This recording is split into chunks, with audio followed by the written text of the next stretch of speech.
Welcome back. Today what I'd like to do is to talk to you about a topic that involves looking at the difference between shyness and social anxiety disorder.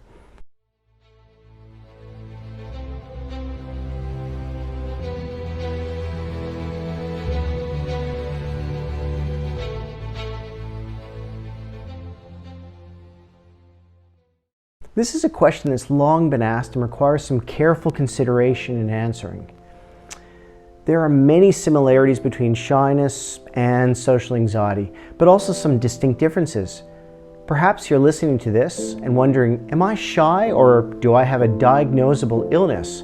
Or perhaps you know someone who presents as shy in social situations and you wonder, do they have social anxiety disorder? And should I be suggesting that they seek help or some support for what it is that they're experiencing? Now, it is true that social anxiety can be misread as shyness, and shyness can be misinterpreted as social anxiety. It is true that a shy person may also have social anxiety disorder, but it can also be in isolation and not related necessarily to social anxiety disorder. It's also true that someone diagnosed with social anxiety disorder may experience shyness as a personality trait, but this is not always the case. Some individuals with social anxiety disorder are quite extroverted, but impaired by their difficulties, sometimes in specific social situations. So how do we begin to pull apart these two distinctions? Well, there are three zones that we can use to help us do this. The areas are fear and its intensity, avoidance and the level of such, and the level of impairment of functioning in one's life. We'll come back to these three areas in a moment by using the scenario of Sam.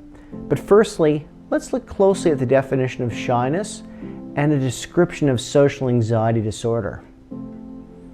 Now, shyness involves anxiety, inhibition, reticence, or a combination of these in social and interpersonal situations, and nervousness or anxiety about evaluation by others. Shyness is classified as a personality characteristic or a facet of personality that may contain an experience of social anxiety and inhibited behavior.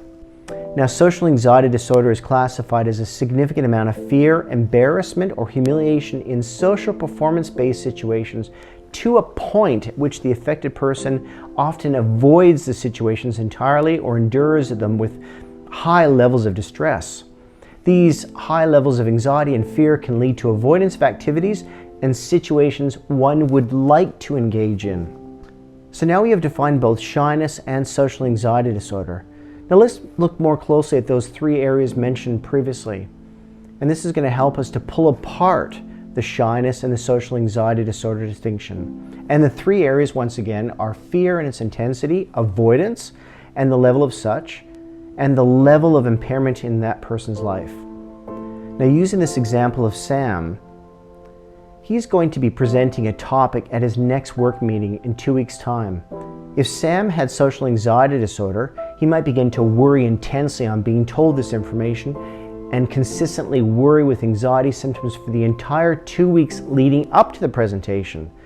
He may not be able to sleep well for 2 weeks and experience a lack of appetite and increased sweating and shaking. He may have difficulty leaving his house as a result in the 2 weeks prior due to his anxiety symptoms. He might begin to think of ways to not have to deliver the presentation, such as asking his medical doctor for a sick note or making up an excuse not to attend. He may begin to imagine scenarios ahead of time and his peers sniggering or whispering together while he's delivering the presentation. He may experience thoughts such as, they're going to think I'm pathetic, I'm stupid, I can't do this talk. When Sam is delivering the presentation, if he is unable to avoid it, he may become very shaky and experience rapid heart rate and breathing. These symptoms progressively worsening as the presentation continues.